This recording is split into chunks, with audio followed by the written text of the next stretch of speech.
salvaje, Mr. Bell, le aconsejó Holly. Esa fue la equivocación de Doc. Siempre se llevaba a su casa a seres salvajes, halcones con el ala rota. Otra vez trajo un lince rojo con una pata fracturada, pero no hay que entregarles el corazón a los seres salvajes. Cuanto más se lo entregan, más fuertes se hacen, hasta que se sienten lo suficientemente fuertes como para huir al bosque o subirse volando a un árbol, y luego a otro árbol más alto, y luego al cielo. Así terminará usted, Mr. Bell, si se entrega a alguna criatura salvaje. Terminará con la mirada fija en el cielo. Está borracha, me informó Joe Bell.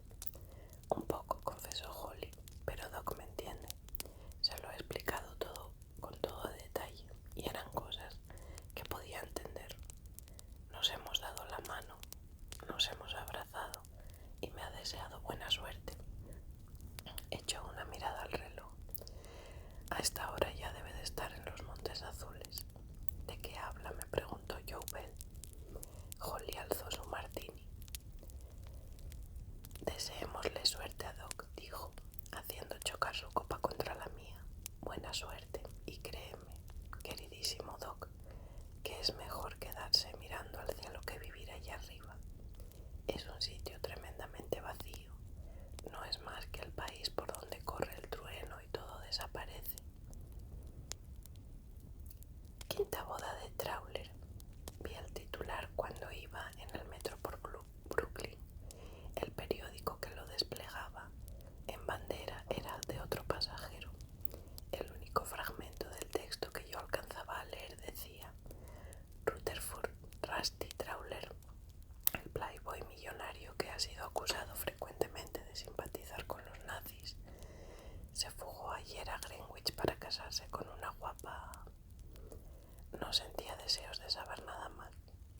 Así que Holly se había casado con él. Vaya, vaya. Sentí deseos de que me arrollara un tren, pero ya había deseado eso mismo antes de haber avistado el titular, por un puñado de razones. No había vuelto a ver a Holly, a hablar con ella desde nuestro ebrio domingo en el bar de Joe Bell. Las semanas transcurridas desde entonces me habían provocado mi propia malea. En primer lugar, me había despedido de mi empleo, merecidamente, y por un divertido ejemplo de mala conducta tan complicado que no puedo referirlo aquí. Además, el centro de reclutamiento que me correspondía estaba demostrado que era un fastidioso interés por mi persona, y tras haberme librado tan recientemente de la estricta normatividad de una ciudad pequeña, la idea de someterme a otra forma de vida disciplinada me desesperaba. Entre la incertidumbre respecto a mi presunta movilización y mi carencia de expectativas laborales concretas, no parecía haber modo de encontrar otro trabajo. Eso era lo que estaba haciendo en aquel metro de Brooklyn, regresar de una decepcionante entrevista con el director de un periódico ya fallecido, el PM. Todo esto, combinado con el agobiante calor de la ciudad en verano, me había dejado reducido a un estado de inercia nerviosa, de modo que cuando deseaba que me arrollase un tren lo decía bastante en serio. El titular hizo que ese deseo se reafirmara. Si Holly era capaz de casarse con aquel absurdo feto, me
chica está matando a alguien. Alguien está matándola a ella. Sonaba verídico, como si varios tigres anduvieran sueltos por el apartamento de Holly. Un jaleo de cristales rotos, rasgaduras y caídas y muebles volcados. Pero la ausencia de gritos en medio de todo aquel ruido le daban al estruendo un aspecto antinatural. «Corra», chilló Madame Spanela empujándome. «Dígale a la policía que ha habido un asesinato». Corrí pero hacia arriba en dirección a la puerta de Holly. Aporreándola logré un resultado. El estruendo amenguó su intensidad. Paró del todo, pero nadie respondió a mis súplicas, pidiendo que me dejara entrar, y mis esfuerzos por derribar la puerta solo culminaron en un buen cardenal en mi hombro. Luego oí a Madame Spanela que abajo le ordenaba a otro recién llegado que fuera por la policía. «Cállese», le dijeron, «y apártese de mi camino». Era José Ibarra Jaeger, cuyo aspecto no era en absoluto el del elegante diplomático brasileño, sino el de una persona sudorosa y asustada. A mí también me ordenó que le dejara el paso libre, y con su propia llave abrió la puerta. «Por aquí, doctor Goldman», dijo, cediendo el paso al hombre que le acompañaba. Como nadie me lo impidió, le seguí al interior del apartamento, que estaba terriblemente destrozado. Por fin había sido desmantelado literalmente el árbol navideño. Sus secas ramas pardas estaban esparcidas por entre una confusión de libros con páginas arrancadas, lámparas rotas y discos de gramófono. Hasta la nevera había sido vaciada y su contenido desperdigado por toda la habitación. Por las paredes resbalaban huevos crudos, y en medio de los escombros el gato sin nombre de Holly lameteaba tranquilamente un charco de leche. En el dormitorio sentí deseos de vomitar tan pronto como percibí el olor de rotos frascos de perfume. Pisé las gafas oscuras de Holly, estaban en el suelo, con los cristales ya rotos y la montura partida por la mitad. Quizá esta era la razón por la cual Holly, aquella figura rígida de la cama, miraba tan cegatamente a José y no parecía haber visto al médico que, mientras le tomaba el pulso, canturreaba: «Jovencita, está usted muy cansada, mucho. Ahora querrá dormir, ¿verdad que sí? Ande, duérmase». Holly se frotó la frente y se dejó una mancha de sangre porque se había cortado un dedo. «Dormir», dijo, y sollozó como un crío exhausto e inquieto. Solo él me dejaba dormir y abrazarle en las noches frías. Vi una finca en México con caballos junto al mar. José desvió la mirada. La visión de la aguja hipodérmica le mareaba. «¿Su enfermedad solo es pesar?», preguntó, y su defectuoso conocimiento del idioma dio un matiz de involuntaria ironía a la pregunta. «¿Solo es pena?». «¿Verdad que no le ha dolido? ¿Verdad que no?», preguntó el médico, frotando el brazo de Holly con un poco de algodón. Holly despertó lo suficiente como para enfocar la imagen del médico. «Todo duele. ¿Dónde están mis gafas?». Pero no las necesitaba. Estaban cerrándosele los ojos por su propia cuenta. «Solo es pena», insistió José. «Por favor». El médico le trató secamente. «Déjeme solo con la paciente».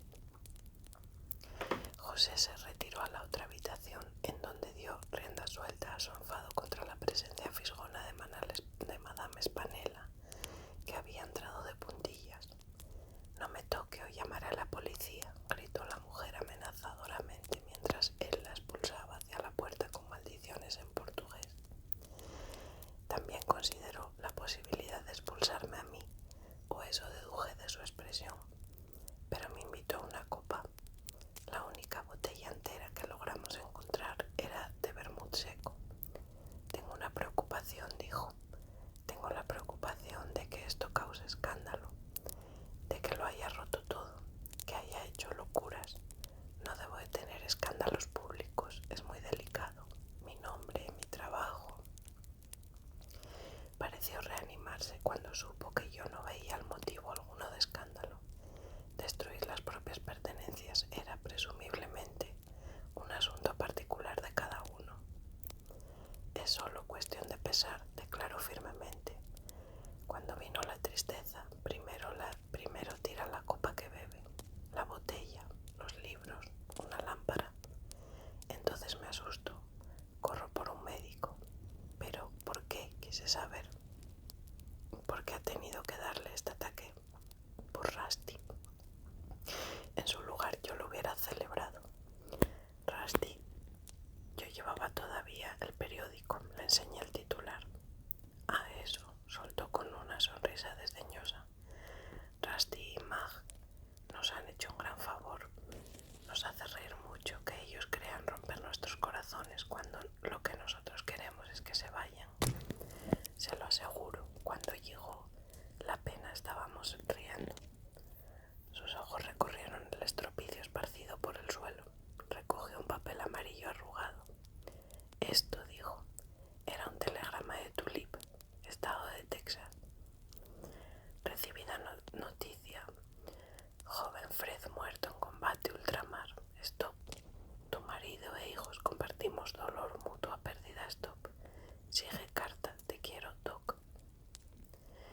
Holly no habló nunca más de su hermano, con una sola excepción. Es más, dejó de llamarme Fred. Durante junio, julio y los demás meses cálidos estuvo hibernando como un animal que no se hubiese enterado de que la primavera había llegado y hasta terminado. Se le oscureció el cabello, engordó, comenzó a vestir desaliñadamente, bajaba la charcutería con el impermeable puesto directamente encima de la piel. José se mudó a su apartamento y su nombre reemplazó al de Mag Wilwood en la tarjeta del buzón. De todos modos, Holly se pasaba sola muchas horas porque José se quedaba en Washington 3 días a la semana. Durante sus ausencias, Holly no recibía visitas y apenas salía del apartamento como no fuera los jueves para su viaje semanal a Ossining. Lo cual no quiere decir que la vida hubiese dejado de interesarle. Todo lo contrario, parecía más contenta, muchísimo más alegre desde que yo la conocía. Aquel entusiasmo hogareño tan intenso e impropio de ella, que de repente la embargó, produjo como resultado una serie de compras también impropias de ella. En una subasta celebrada en Parque Bernet, adquirió un tapiz que representaba a un ciervo acorralado, y de entre las antiguas propiedades de William Randolph Hearst, una sombría pareja de incómodos sillones góticos. Se compró la Modern Library entera, numerosos discos con los que llenó varios anaqueles, innumerables reproducciones del Metropolitan Museum, entre ellas una escultura china que representaba un gato y que su propio gato detestaba y trataba de acobardar con bufidos, pero para finalmente destruirla.